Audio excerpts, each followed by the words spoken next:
রবীন্দ্রনাথের খনিকা কাব্যগ্রন্থের কবিতা উদ্বোধনের তৃতীয় স্তবকটি শুরু হচ্ছে একটি আশ্চর্য লাইন দিয়ে, ফুরায় যা দেরে ফুরাতে।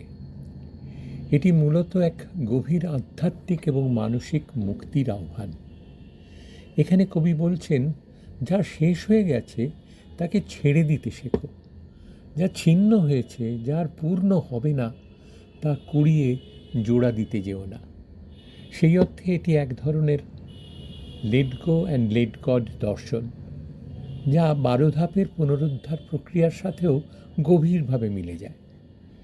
মানসিক ও আত্মিক অভিজ্ঞতার আলোকে যদি আমরা এই ভাবটিকে প্রসারিত করি, বিশেষ করে অ্যালকোহলিক রিল্যাপসের প্রেক্ষিতে, অর্থাৎ মদ্যপানে পুনরায় পতন বা পুরনো আচরণে ফিরে যাওয়া, তাহলে দেখব ফুরায় যা দেরে ফুরাতে যেন আসলে রিল্যাপসের বাস্তবতা।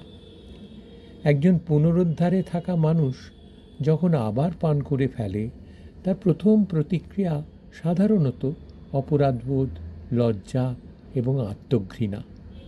মন বলে, আমি ব্যর্থ, এতদিনের চেষ্টা সব বৃথা গেল। ঠিক এই সময় রবীন্দ্রনাথের এই পংক্তি যেন ঈশ্বরের মতো সান্ত্বনা দেয়, ফুরায় যাদেরে ফুরাতে, ছিন্ন মালার ভ্রষ্ট কুসুম ফিরে যাস নেকো কুড়োতে।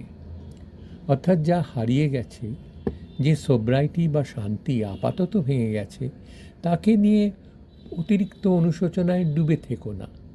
ভুলটিকে স্বীকার করো, শিখে নাও, তারপরে তাকে মুক্ত করে দাও। তুমি যদি বারবার সেই ভ্রষ্টকুসুম কুড়োতে যাও, অর্থাৎ বারবার অতীতের ভুলে নিজেকে আঘাত করো, তবে পুনরায় দাঁড়ানো কঠিন হয়ে যাবে। বুঝি নাই যাহা চাই না বুঝিতে, এ তো আত্ম অন্ধতা। বুঝি নাই যাহা চাই না বুঝিতে, জুটিল না যাহা চাই না খুঁজিতে। এখানে রবীন্দ্রনাথ মানুষের আত্ম অন্ধতার কথা বলছেন। একজন অ্যালকোহলিক রিল্যাপসের সময়ও প্রায়শই না বুঝতে চাওয়ার অবস্থায় থাকে, যাকে আমরা বলি ডিনায়াল মোড। সে জানে যে পান আবার বিপদ ডেকে আনবে, কিন্তু মুহূর্তের গ্র্যাটিফিকেশন তাকে টানে।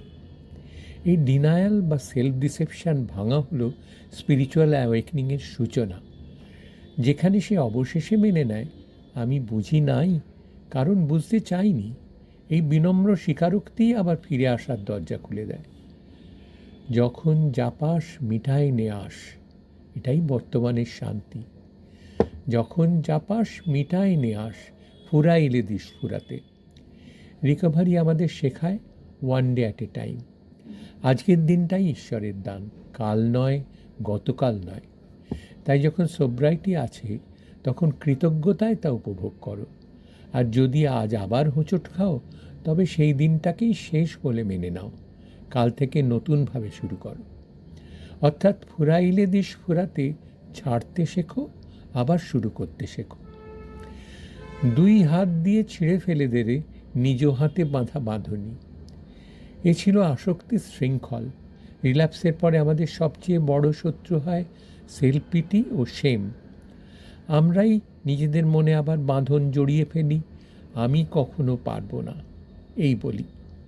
কবি বলেন, 2 হাত দিয়ে ছিঁড়ে ফেলে দেরে নিজ হাতে বাঁধা বাঁধনি। অর্থাৎ নিজের তৈরি গিল্ট, রেজেন্টমেন্ট, শেমের ফাঁস কেটে ফেলো। ঈশ্বরের কাছে আত্মসমর্পণ করো, কারণ তিনিই মুক্ত করেন। রিল্যাপস মানে ব্যর্থতা নয়, বরং নতুন করে সারেন্ডার করার সুযোগ। যে সহজ তোর রয়েছে সম্মুখে, আদরে তাহারে ডেকে নেড়ে বুকে। এখানেই কবির বার্তা একেবারে স্টেপ 11-12 মতো হয়ে ওঠে। যে সহজ, অর্থাৎ সোবার, সিম্পল, প্রেজেন্ট লাইফ, সেই জীবনকে আলিঙ্গন করো। অসাধ্য বা কন্ট্রোলের বাইরে থাকা বিষয়গুলো থেকে হাত সরাও। আসক্তি সব সময় এক্সট্রাঅর্ডিনারি সুখের পেছনে দৌড়ায়, কিন্তু পুনরুদ্ধার শেখায় শান্ত, সাধারণ, সহজ জীবনই সবচেয়ে আশীর্বাদপূর্ণ। ক্ষণিক সুখের উৎসবই আজি, ওরে থাক থাক কাঁদনি। রিল্যাপসের পরে কাঁদা বা শোক করা স্বাভাবিক, কিন্তু চিরকাল নয়। কবি বলেন, আজও জীবন আছে, আজও সুযোগ আছে, আজকের এই শোবার মুহূর্তই যেন ক্ষণিকের আনন্দ উৎসব। চলো থাক থাক কাঁদনি, কারণ অনুতাপ নয়, কৃতজ্ঞতাই মুক্তি আনে। সারসংক্ষেপ তাই, রবীন্দ্রনাথের এই কবিতা যেন একজন অ্যালকোহলিকের আত্মার প্রতি ঈশ্বরের বার্তা। যা ভেঙেছে তা মেনে নাও, যা গেছে তাকে যেতে দাও, আবার শুরু করো আজ থেকেই, আর সহজ সোবার জীবনের প্রতি প্রেমে পড়ো।